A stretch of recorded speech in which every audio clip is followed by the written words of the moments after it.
पिछले एपिसोड में हमने देखा कि प्रिंस ने ऑरेंज के सामने उसके बच्चे की मां बनने की बात कही थी, जिसे सुनकर ऑरेंज बहुत उदास हो जाती है, लेकिन प्रिंस की बात को टाल भी नहीं सकती, इसलिए चुपचाप राजी हो जाती है। प्रिंस ऑरेंज को उसके जेनेटिक मटेरियल का इंजेक्शन देकर प्रेगनेंसी के दौरान पैलेस में ही रहने के लिए कहता है। साथ ही ऑरेंज की फ्रंट लाइन ड्यूटीज जनरल लिन हाई को सौंप देता है। जिसके बाद हमने देखा कि यू हाओ अपने कमरे में जागता है और उसके शरीर पर एक भी घाव नहीं होता, जिसे देखकर यू हाओ बहुत ही ज्यादा हैरान रह जाता है। यू हाओ को कुछ समझ नहीं आता कि क्या जो हुआ वो सब सपना था या सच। जिसके बाद यू हाओ बीबी को टीचर साया के बारे में बताता है। फिर दोनों यू हाओ की स्टिमुलेशन पार्क की मदद से पकड़े हुए कैदी चू यानवी से टीचर साया के बारे में थोड़ी और जानकारी हासिल कर लेते हैं। जिसके बाद दोनों मास्टर्स वैन के पास जाते हैं। मास्टर्स वैन तुरंत ही टीचर साया के रेस्क्यू मिशन के लिए एल्डर सॉन्ग और दीन यान को साथ भेजने की बात कहते हैं।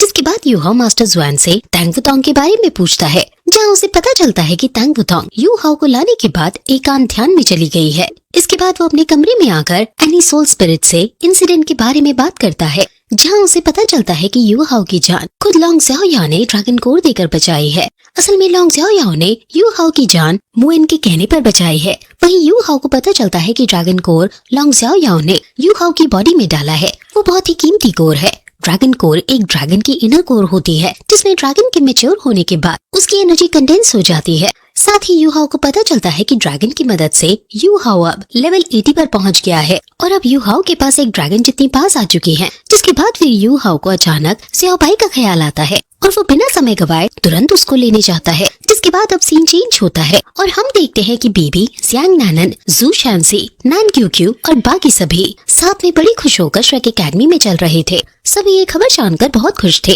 कि अब उनके साथ टीचर ज़ाओया के एल्डर सॉन्ग और दीन यान भी उनके साथ चलने वाले हैं। लेकिन तभी पीछे से कायतू आकर बीबी को रोक लेता है। कायतू बीबी से रेस्क्यू मिशन पर साथ चलने की बात कहता है। वो कहता है कि इस बार वो खुद जाकर लड़ाई में हिस्सा लेगा, लेकिन तभी कायतू को समझाते हुए कहता है कि तुम्हें टैंक सेट की सिचुएशन पूरी तरह से मालूम है, जहाँ सोल गाइड डिवाइसेस बनने का काम चल रहा है और ये बहुत ही ज्यादा जरूरी है। साथ ही बीबी कायतू से कहता है कि टीचर जुआन अकेले ये सब हैंडल नहीं कर पाएंगे। ये सब सुनकर कायतू बहुत ही ज्यादा उदास हो जाता है, क्योंकि वो बहुत ही एक्साइटेड होकर मिशन पर जाना चाहता था। तभी बीबी कायतू से कहता है कि बाकी सभी लोगों में से सिर्फ तुम्हें ही बहुत अच्छे से सोल गाइड डिवाइसेस बनाना आता है और इसलिए अगर तुम यहाँ रहोगे तो मुझे भी यहाँ की चिंता नहीं होगी। बीबी का अपने ऊपर ये विश्वास देकर कायतू थोड़ा खुश होता है, लेकिन फिर तभी वो बीबी को याद दिलाता है कि जब से टैंक सेक्ट की स्थापना हुई है तब से सिर्फ एक इंसान है जो सभी सेक्ट ड्यूटीज को छोड़कर लगातार बाहर घूम रहा है, जिसे जब मौका मिलता है तब निकल जाता है। असल में कायतू का निशाना इस वक्त यू हाओ पर था, क्योंकि यू हाओ ज्यादातर टैंक सेक्ट और एकेडमी से बाहर ही रहता है।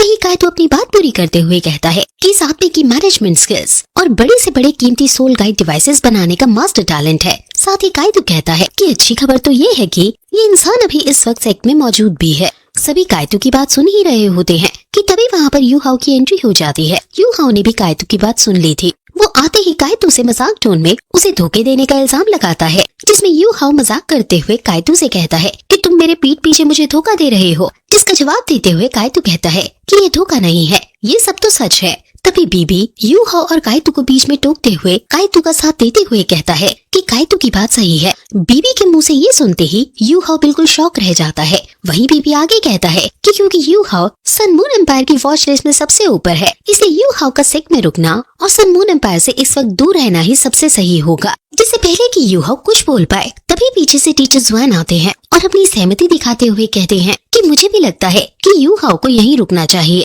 यहाँ मैं ऑडियंस को बताना चाहूंगी कि मास्टर और टीचर जुआन दो अलग लोग हैं। टीचर जुआन की एंट्री के बाद सीन चेंज होता है और हम देखते हैं कि सभी लोग एक कमरे में टीचर जुआन से बातें कर रहे हैं, जिसमें यू हाओ टीचर जुआन को बता रहा है कि उसका युद्ध में जाना क्यों जरूरी है। यू हाओ टीचर जुआन को कन्विंस करते हुए कहता है कि टीचर ज़ाओया सिर्फ टैंक सेक्ट की लीडर नहीं थी, उन्होंने यू हाओ की भी बहुत मदद की है, इसलिए टीचर ज़ाओया को बचाना यू हाओ अपनी रिस्पॉन्सिबिलिटी समझता है। लेकिन टीचर जुआन यू हाओ की सभी दलीलों को नकारते हुए कहते हैं कि मैं तुम्हारी भावनाओं को समझ सकता हूँ, लेकिन तुम अब आलसी बन गए हो। यू हाउ ये सुनकर बहुत ही हैरान रह जाता है और टीचर स्वैन से उसे लेजी कहने का कारण पूछने लगता है। साथ ही वो सभी को बताता है कि उसने कभी भी अपनी कल्टीवेशन में कोई कमी नहीं छोड़ी है और अब इसी वजह से आज यू हाउ लेवल 80 पर पहुंच गया है। जिसे सुनने के बाद काइटू, बीबी और जू शांसी के तो होश उड़ जाते हैं। वहीं टीचर स्वैन भी ये सुनकर इम्प्रेस हो जाता है और यू हाउ से उसकी सोल मास्टर के अलावा क्या पहचान है पूछने लगता है, जिसमें यू हाउ कहता है कि वो एक सोल गाइड मास्टर भी है।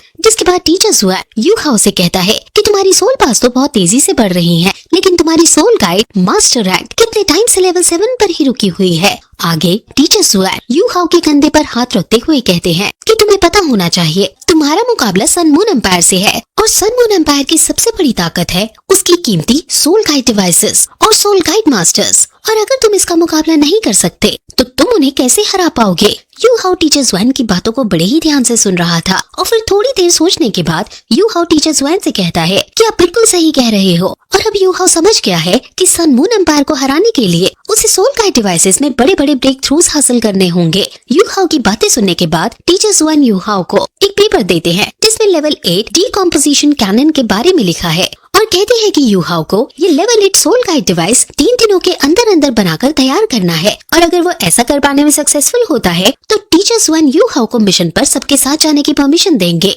इसलिए यू हाउ तुरंत ही बिना समय गवाए सोल गाइड लेबोरेटरी में चला जाता है और बाकी सभी बस देखते रह जाते हैं। अब सोल गाइड लेबोरेटरी में यू हाउ सभी रॉ मटेरियल्स और इंस्ट्रक्शन पेपर्स को लेकर सोच विचार में डूबा हुआ है। वहीं जू शांसी, काइटू और जियांग नानन यू हाउ को छुपकर बाहर से देख रहे हैं। असल में डीकॉम्पोजिशन कैनन एक ऐसा सोल गाइड डिवाइस है जो कि बहुत ज्यादा पावरफुल डिस्ट्रक्टिव फोर्स को क्रिएट करता है थ्रू स्पेशल डीकॉम्पोजिशन। वहीं काइटू बताता है कि इस लेवल 8 डीकॉम्पोजिशन कैनन को one of the strongest single target attack soul guide device माना जाता है और किसी भी लेवल के सोल मास्टर के लिए इसे बनाना बहुत ज्यादा मुश्किल होता है। वहीं दूसरी तरफ यू हाउ अपनी सोल गाइड डिवाइस बनाने की प्रोसेस शुरू कर चुका है। तभी काइटू आगे कहता है कि खुद level 9 soul guide master teacher Swain को भी बहुत ज्यादा मेहनत लगानी पड़ी थी एक बनाने में। जब काइटू ये सब बोल ही रहा होता है तभी पीछे से टीचर स्वैन उसकी बातों को सुन लेता है। टीचर स्वैन खासकर काइटू को उनके होने के बारे में बताता है। टीचर स्वैन की आवाज सुनकर सभी इधर उधर देखने लगते हैं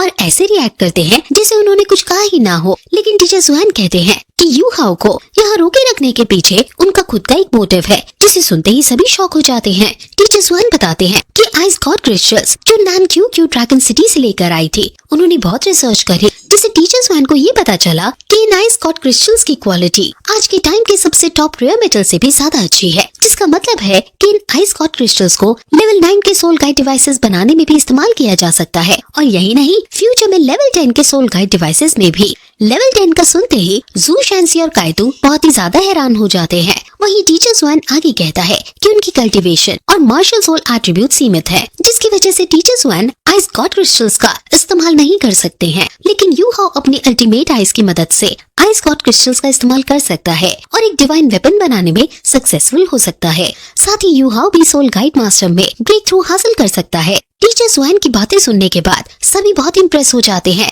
जिसके बाद टीचर स्वैन वहाँ से निकल जाते हैं और उम्मीद करते हैं कि यू हाउ एक लेवल 10 का सोल गाइड मास्टर जरूर बने। इसके बाद समय बीतना शुरू हो जाता है। Yu Hao soul device laboratory में डीकॉम्पोजिशन कैनन बनाने में जुट जाता है। वही नान क्यू क्यू और गुई फाइटिंग प्रैक्टिस कर रहे हैं। टीचर स्वैन भी अपनी मेडिटेशन और रिसर्च में बिजी हो गए हैं और ऐसे ही 2 दिन बीत जाते हैं और तीसरा दिन आ जाता है। काइटू, बीबी और जू शांसी अभी भी यू हाउ के कमरे से बाहर आने का इंतजार कर रहे हैं। यू हाउ का ये सोल डिवाइस बनाना बहुत ज्यादा जरूरी है क्योंकि इसी से डिसाइड होगा कि यू हाउ सभी के साथ रेस्क्यू मिशन पर जाएगा या नहीं। बीबी, जू शांसी और काइटू डिस्कस कर ही रहे होते हैं कि तभी यू हाउ के कमरे से बहुत ही पावरफुल एनर्जी निकलने लगती है, जिसे देखकर टैंक सेट के सभी लोग बहुत ही शॉक हो जाते हैं। जू शांसी तुरंत टीचर स्वैन को बुलाने के लिए कहता है। सभी लोग यू हाउ के रूम के बाहर इकट्ठा होकर बातें बनाना शुरू कर देते हैं। तभी टीचर स्वैन को यू हाउ के रूम से इंटेंस प्रेशर निकलता हुआ महसूस होता है, जो कि असल में यू हाउ की बॉडी से निकल रहा है। ये ऑरा इतना ज्यादा स्ट्रॉन्ग है कि ऐसा लग रहा है जैसे कोई बहुत बड़ा बीस्ट उठकर जागने वाला हो। इस ऑरा को देखकर टीचर स्वैन कहता है कि अगर उन्होंने यू हाउ के साथ इतना वक्त नहीं बिताया होता तो मुझे लगता कि यू हाउ की ह्यूमन बॉडी में कोई बीस्ट है। तभी हम देखते हैं कि यू हाउ अपनी सोल कोर में पहुंच जाता है, जिसे देखकर टीचर स्वैन को हैरानी हो जाती है क्योंकि उन्हें नहीं पता था कि यू हाउ ने अपनी फर्स्ट सोल कोर कंडेंस कर ली है, जिसके बाद यू हाउ फाइनली अपने काम में तेजी से जुट जाता है और एक पत्थर को उठाकर अपने हाथों में लेता है। यू हाउ फुल फोर्स से उस पत्थर को एक ही बार में तोड़ देता है और इसी तरह सबसे पहले आउटर शेल बनाना शुरू करता है। यू हाउ बड़ी ही कीनली इंस्ट्रक्शंस को ऑब्जर्व कर रहा है। इसके बाद अब you how ice God crystals को लेता है। यू हाउ तुरंत ही अपनी अल्टीमेट आइस का यूज करना शुरू कर देता है, जिससे सब जगह बर्फ जम जाती है और आइस गॉड क्रिस्टल्स के 4 टुकड़े कर देता है। अब यू हाउ एक हिस्से को लेकर उसे ट्रांसफॉर्म करना शुरू कर देता है। वहीं टीचर स्वान ये देखकर कहने लगते हैं कि यू हाउ जो आइस गॉड क्रिस्टल लेकर आया है वो वाकई एक प्रीमियम मटेरियल है। अब इस तरह से यू हाउ एक रॉ मटेरियल को लेकर उससे 42 मेटल शेल्स बना देता है। इसके बाद यू हाउ तुरंत अपना कार्विंग पेन लेकर कार्विंग मेथड शुरू कर देता है।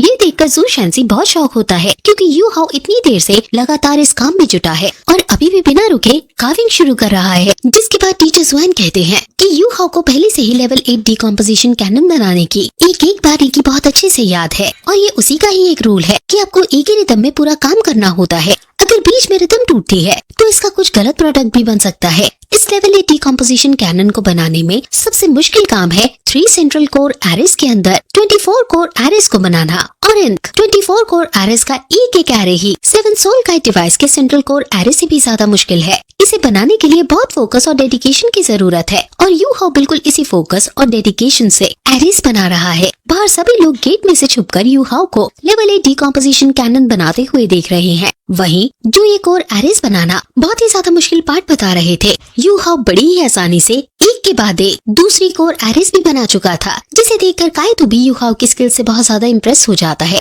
तभी टीचर जुआन भी अपना लेवल 8 डिकम्पोजिशन कैनन बनाने का एक्सपीरियंस शेयर करते हुए बताते हैं कि उन्हें खुद भी इसके फर्स्ट पार्ट को बनाने में 6 दिन का समय लगा था और कोर एरेस बनाने में 3 और दिन लगे थे। वहीं यू हाउ अपने कोर एरेस बना चुका था। अब यू हाउ ने ज्यादातर सभी स्पेयर पार्ट्स बनाकर तैयार कर लिए हैं, इसलिए यू हाउ अब पार्ट्स को असेंबल करना शुरू कर देता है। यू हाउ की स्पीड से सभी शॉक थे। असेंबली इस प्रोसेस का फाइनल और कॉम्प्लिकेटेड स्टेप है, जिसके लिए यू हाउ भी अपनी पूरी जी जान लगा देता है और यू हाउ की सोल पावर और स्पिरिचुअल पावर तो पहले से ही सोल दोनों लेवल पर पहुंच चुकी है, जो कि एक टाइटल दोनों लेवल तक पहुंचने से अब ज्यादा दूर नहीं है। असेंबली करते करते यू हाउ अपना ट्रू फॉर्म अवतार ले लेता है। बाहर से टीचर जुआन, काइतो, जू शैंसी और बाकी सभी यू हाउ के कमरे में लगातार यू हाउ पर अपनी नजर बनाए हुए हैं। जिसके बाद फाइनली यू हाउ ने स्टेप का मेजर पार्ट कवर कर लिया है। आगे के प्रोसेस के लिए यू हाउ अपनी बनाई हुई बॉल के ऊपर अपनी पूरी नॉलेज और पावर का यूज करता है। इस फाइनल कट के लिए यू हाउ अपनी आइस नीडल निकाल लेता है और बड़े ही ध्यान से अपनी सारी नॉलेज को लेकर जुट जाता है। ये फाइनल कट भी इतना आसान नहीं है। इस कट में 18 लगातार ट्विस्ट होने जरूरी हैं और बस इतना ही नहीं, ये कट एक ही बार में लगाना होता है, इसलिए ये कट लगाना हर किसी के बस की बात नहीं है। आपको एक एरे के ऊपर पूरा सोल पैटर्न काटना होता है और ये तो कुछ भी नहीं। ये सुनकर फाइनल एनग्रेविंग आपको रेयर मेटल्स के अंदर करनी होती है और यही चीज इस फाइनल स्टेप को सबसे डिफिकल्ट बनाती है। लेकिन यू हाउ अपनी आइस नीडल से बड़ी ही बारीकी के साथ एनग्रेविंग कर रहा है। ऐसा लग रहा है जैसे यू हाउ की सोल पावर ही उस आइस नीडल के अंदर आ चुकी है। इस तरह फाइनली कुछ समय बाद एनग्रेविंग का ये स्टेप भी कंप्लीट हो जाता है और इससे तुरंत बाद बहुत ही ज्यादा पावरफुल एनर्जी की ब्लू लाइट यू हाउ के रूम से निकलने लगती है, जिनका आरा बहुत ही ज्यादा स्ट्रॉन्ग होता है। टैंक सेट के बाहर भी इस एनर्जी को महसूस किया जा सकता है, जिसके बाद यू हाउ अब फाइनली अपने सोल गाइड डिवाइस को फाइनल शेप देता है। वहीं बाहर खड़े लोग यू हाउ की सक्सेस और स्किल से बहुत ही ज्यादा खुश है। डिकम्पोजिशन कैनन बनने के बाद टीचर जुआन समेत बाकी सभी लोग अब यू हाउ के कमरे में आ जाते हैं। सभी लोग एंटर करते ही यू हाउ को उसकी सक्सेस के लिए कॉन्ग्रेचुलेट करते हैं। जिसके बाद यू हाउ टीचर जुआन को अपनी बनाई हुई डिकम्पोजिशन कैनन दिखाकर उसे टेस्ट करने के लिए कहता है, लेकिन टीचर जुआन ऐसा करने से मना कर देते हैं, क्योंकि उन्होंने यू हाउ की पूरी प्रोसेस को अपने सामने करते हुए देखा है, जिसमें यू हाउ ने गलती की कोई गुंजाइश नहीं रखी थी। जिसके बाद टीचर जुआन यू हाउ को लेवल 8 का सोल गाइड मास्टर घोषित कर देता है और साथ ही यू हाउ के ऊपर लेवल 8 सोल गाइड मास्टर का बैच भी लगा देता है। सभी लोग यू हाउ के लिए खुश होकर तालियां बजाना शुरू कर देते हैं। इसी के साथ सीन चेंज होता है और सन मून एम्पायर में पहुंच जाता है, जहां ऑरेंज पैलेस के अंदर रूम में बैठी है और प्रिंस के ऑर्डर के बारे में सोच रही है। वहीं ऑरेंज के रूम में एक डॉक्टर भी आया हुआ है, जो कि ऑरेंज को प्रिंस के जेनेटिक मटेरियल वाला इंजेक्शन लगाने के लिए पूरी तरह से तैयार है, जिससे ऑरेंज प्रिंस के बच्चे की मां बन जाएगी। डॉक्टर ऑरेंज से इंजेक्शन लगाने की परमिशन मांगता है, वैसे तो ऑरेंज का मन बहुत दुखी है, जिससे साफ नजर आता है कि वो इसके लिए तैयार नहीं है, लेकिन प्रिंस की बात मानने के लिए हाँ कर देती है। जिसके बाद डॉक्टर तुरंत इंजेक्शन को बॉक्स से निकालकर ऑरेंज को लगा देता है।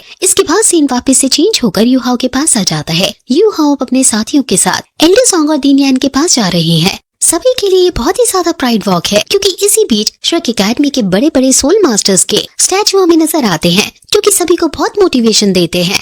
वहीं एल्डर सॉन्ग और दीन यान पहले से ही यू हाओ और उसके दोस्तों का वहां खड़े होकर मिशन पर जाने के लिए इंतजार कर रहे थे। जिसके बाद बिना टाइम वेस्ट करे सभी लोग अपने रेस्क्यू मिशन के लिए निकल पड़ते हैं। वहीं रास्ते में जाते हुए सभी की नजर बैटल फील्ड पर पड़ती है, जिसमें दीन यान बताते हैं कि हेवनली सोल एम्पायर ने अपनी ज्यादातर टेरिटरी जंग में हार दी है। इन्होंने त्यानलिंग सिटी पर अपनी बहुत ही स्ट्रॉन्ग मिलिट्री फोर्स लगाई हुई है। हेवनली सोल, डॉलो और स्टार 2 की टोटल फोर्स मिलकर टोटल 5 लाख ट्रूप्स त्यानलिंग सिटी में है, और वहीं से 50 माइल दूर सन मून एम्पायर ने अपनी 3 लाख ट्रूप सेट करी हैं। ये सब बताने के बाद दीन यान सभी से कहता है कि हमारा मिशन टीचर याओ याओ का रेस्क्यू कराना है, इसलिए हमें अभी इस बैटलफील्ड के बारे में ज्यादा नहीं सोचना चाहिए। और ऐसा कहते ही सभी लोग तेजी से निकल जाते हैं और ये एपिसोड यहीं खत्म हो जाता है।